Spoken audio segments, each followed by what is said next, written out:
The galactic research station Kepler 186f orbited a dying red dwarf, its metallic shell reflecting the crimson light like a droplet of blood suspended in the void. Inside, the xenobiology department hummed with activity as scientists from 12 different species conducted their research on the galaxy's most dangerous fauna. Ana Rodriguez stood before the reinforced containment unit, her dark eyes studying the creature within. The Valkyrian cub, no larger than a Terran house cat, pressed itself against the far corner of its enclosure. Silvery fur bristled, violet eyes narrowed to slits. Its mouth opened to reveal 3 rows of crystalline teeth, and a low, rumbling growl emanated from its throat. The sound carried a harmonic frequency that made the observation glass vibrate.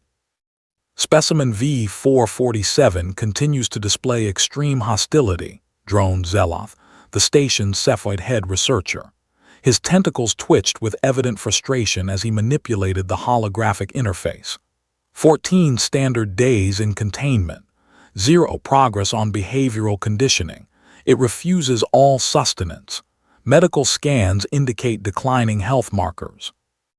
David Chen, Ana's research partner, leaned against the console beside her. His expertise lay in exobiology, while Ana specialized in animal behavior, a field most alien species found peculiar. Humans, after all, had an unusual relationship with predatory creatures. The Valkyrians are apex predators on their homeworld, David said, scrolling through the data streams. Adults stand 3 meters tall, hunt in coordinated packs, and have been known to breach starship hulls with their claws. This cub was rescued from a poaching vessel 3 weeks ago. Its pack is likely dead. Ana watched the small creature carefully. Beneath the aggression, she recognized something familiar: fear, isolation, grief. She'd seen it in rescue animals back on Earth, in dogs pulled from fighting rings, in cats trapped in abandoned buildings. "Has anyone tried non-threatening contact?" she asked. Zeloth's skin flushed an irritated orange. The Valkyrians' defensive mechanisms include venomous spines that deploy from beneath the fur. Approach triggers immediate attack response. 3 medical staff have already required treatment. The collective's protocols clearly state, "Your protocols are designed for specimen collection, not rehabilitation," Ana interrupted gently. "May I try something?" The cepheid researcher's tentacles nodded in the gesture equivalent to a human's disapproving frown, but he gestured toward the containment unit. "Your species' reckless approach to dangerous fauna is well documented. Proceed if you wish. Medical team, stand by." Ana approached the enclosure slowly, deliberately broadcasting calm through her body language, shoulders relaxed, movements fluid, breathing steady. The cub's growl intensified, its haunches bunching for a potential strike. "Hey there, pequeño," she murmured in Spanish, her voice low and melodic. "I know you're scared. I know everything is wrong and different and terrifying." She activated the enclosure's feeding port, a small opening protected by a force field that allowed objects through but prevented the creature from escaping. The cub hissed, a sound like escaping steam through frozen pipes. Ana sat cross-legged before the opening, close enough that the cub could see her clearly but far enough to avoid triggering its strike radius. She made no move to reach inside. Instead, she simply existed in the creature's space, patient and present. David monitored from the console. Heart rate elevated but stable, cortisol levels, actually decreasing slightly. Interesting. Minutes stretched. The cub's growling subsided to a wary rumble. Its eyes never left Ana's face. "You know what I think," Ana said conversationally. "I think you're not angry. I think you're lonely. I think you miss your pack, your family. I think you don't understand why the universe became so hostile." She moved her hand slowly, deliberately, reaching toward the feeding port. The cub exploded into motion, charging the barrier with a screech that made every researcher in the lab flinch.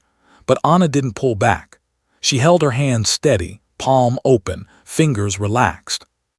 The cub stopped inches from the force field, panting, confused by the lack of retreat.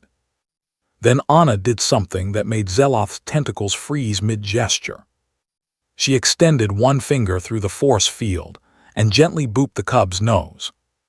The contact lasted perhaps half a second, a soft tap against the velvety triangle of the creature's snout.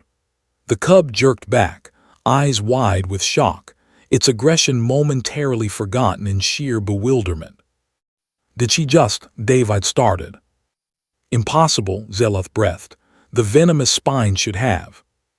But Anna was smiling, because in that moment of contact she'd felt something crucial. The spines hadn't deployed.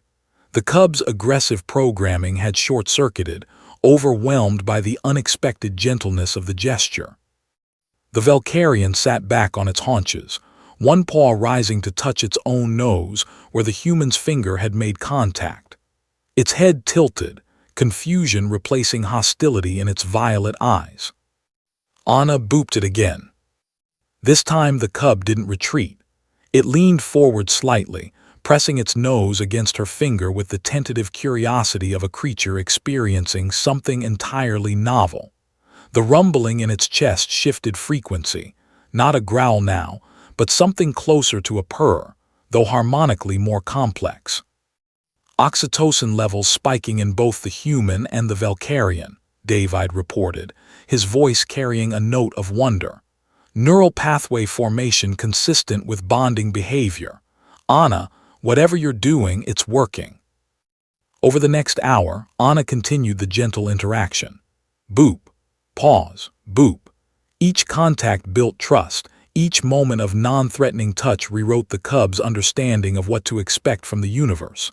Eventually, she was able to stroke the silvery fur, cautiously avoiding areas where spines might hide, and the cub pressed into her palm, starved for affection it hadn't received since its pack's destruction. By the second day, the cub waited by the feeding port whenever Anna entered the lab. By the fourth day, it chirped excitedly at her approach. By the seventh day, it had begun eating again, but only when Anna sat nearby.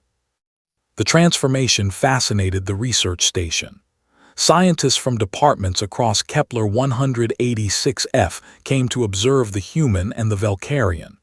Zeloth, his skepticism eroded by empirical data, began documenting what he termed the Boop protocol for future xenobiology applications.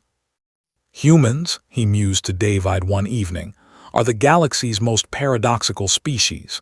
You're fragile compared to most predators, yet you consistently attempt to befriend them. You have no natural armor, yet you extend yourselves into danger with remarkable frequency. Why?" David considered the question while watching Anna through the observation glass. She sat in the now-open enclosure, the Valkyrian cub curled in her lap, chirping contentedly as she administered another requested boop to its nose. "Because," David said slowly, "we remember what it's like to be alone. Our evolutionary history is full of cooperation, of pack bonding, of choosing companionship over isolation. We look at a scared, angry creature and see something worth saving. We believe that gentleness can be stronger than violence." The cub, whom Anna had named Nova, had become the station's unofficial mascot. Researchers who'd initially feared it now paused to offer cautious head scratches. Nova accepted these attentions but always returned to Anna, always sought her out above all others, always presented its nose for the boops it had come to crave like sustenance. 3 months after Anna's first boop, a Valkyrian diplomatic vessel arrived at Kepler 186f. The species had finally achieved interstellar capability and were making contact with the Galactic Collective. When they learned of the rescued cub, they requested its return. Anna understood. She'd always understood this moment would come, but understanding didn't make it easier as she sat with Nova one final time. "You're going home," she whispered, booping the now-adolescent Valkyrian's nose. Nova purred, the harmonic frequencies resonating through Anna's chest. "You're going to see others like you. You're going to have a pack again." When the Valkyrian delegation arrived to collect Nova, their leader, a magnificent creature whose silver fur bore the scars of countless hunts, paused before Anna. Through the translation matrix, their voice rumbled with curiosity. Our young one displays unusual behavioral patterns. The bonding markers indicate pack-level attachment. This is unprecedented with an alien species. Anna smiled through her tears. We have a saying on Earth, love is a universal language. I think maybe it's true. The Valkyrian leader studied her for a long moment, then slowly, deliberately, lowered its massive head. Anna understood the invitation. She reached out and gently booped its nose. The great predator's eyes widened. Then it made a sound, a deep, resonant purr that shook the docking bay's deck plating. Remarkable, it said. Perhaps there is much our species can learn from humans. Perhaps this gesture, this boop, is indeed something universal. As the Valkyrian vessel departed, David found Anna at the observation port, watching the ship accelerate into the crimson-lit void. "You okay?" he asked. "Yeah," Anna said. "I think so. Nova is going home, that's what matters." But Zeloth approached them with his tentacles arranged in what Anna had learned to recognize as excitement. "Interesting development," he announced. "The Valkyrian delegation has requested that you, Anna Rodriguez, serve as their species' cultural liaison for human-Valkyrian relations. Apparently, their leadership believes your boop protocol represents a significant breakthrough in interspecies communication theory." Anna laughed, surprised and delighted. "Really?" "Indeed. Furthermore, preliminary reports suggest 17 other species have requested humans be assigned to their xenobiology programs, specifically citing your unconventional approach to hostile fauna rehabilitation. It appears humanity's strange insistence on befriending dangerous creatures has become a diplomatic asset." As Anna processed this information, David grinned. "So basically, you booped your way into galactic diplomacy." "I guess I did," Anna said, smiling as she watched the stars. Somewhere out there, Nova was beginning a new life, carrying with it the memory of gentleness, of trust, of the simple power of a boop. And across the galaxy, perhaps others scared, angry creatures would discover that sometimes the most powerful force in the universe isn't a weapon or a shield. It's an outstretched hand and the willingness to connect. The cub had growled at everyone, until a human showed it that love could transcend species, fear, and the vast darkness between stars. One boop at a time.